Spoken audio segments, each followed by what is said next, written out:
In this video, I want to show you my system for storing illustrations and quotes in Logos Bible software. And the reason I like my system for this is when I'm in my Bible, I'm an expository preacher.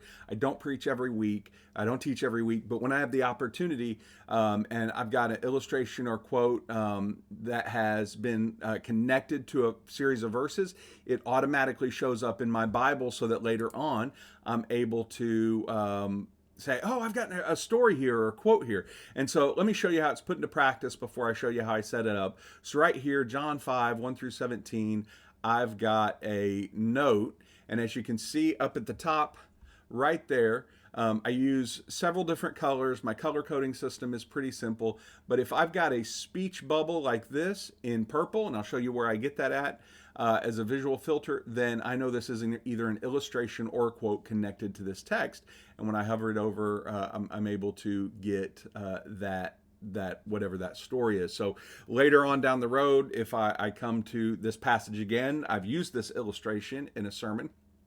But if I come back to it, I may not remember, oh, that's a good illustration. So the illustrations I use, I'm putting them like this as a visual filter. So let me show you how I set that up.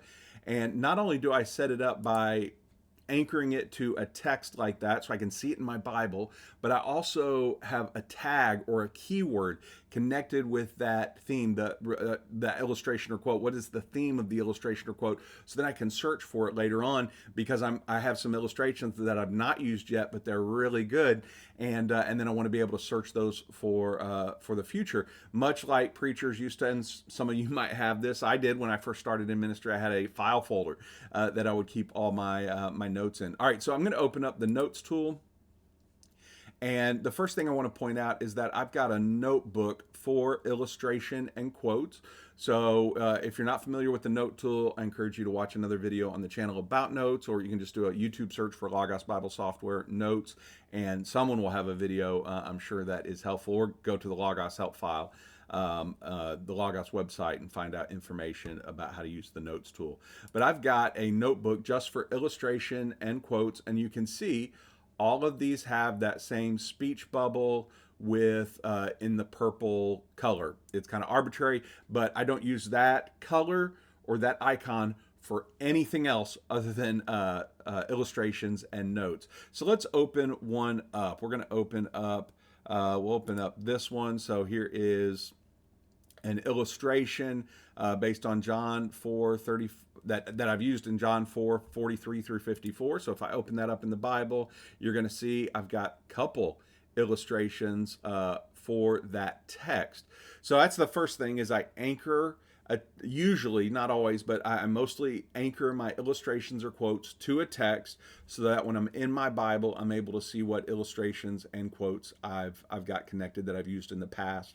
And then in the notes section, I've got all the, whatever the illustration or quote is, I'm going to make sure that it is in my illustration and quotes notebook. And then down here is where you can add tags, and you can see I've got four different tags here. So I've got faith, lordship, miracles, illustration. And the reason I like this is that I'm able to search in a search panel for illustrations based on theme, just like going to a sermon illustration website. And so let me show you how to do that, how to search that. And Logos gets better the more data you put into it. So the more illustrations and quotes that you add, connect them to your Bible, add a theme, the more is going to return to you when you do these kinds of searches. Logos gets better the more you use it, and the more information, whether it's sermons or passage list, word list, it just gets better the more you add things to it. So right now I've got a search panel. I opened it up with the magnifying glass icon, and I'm going to make sure I'm on the Docs tab.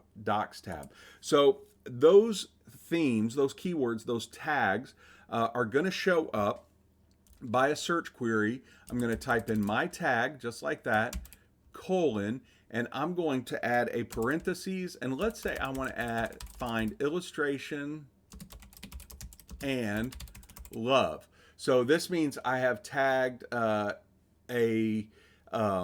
note with illustration and love. So that it's going to bring me my illustrations that I've got in there about love. So I click on that, and it looks like I've got 3 illustrations. And notice at the bottom of each of these how it has that keyword highlighted. So love illustration right there, love and illustration. And you're able to see how it's been tagged, how I've tagged it in other ways. So this is really helpful for me when I'm not thinking about a verse, but I'm thinking about a theme. So you're able to add a tag, a keyword. You're able to connect it to a text when you're in the Bible.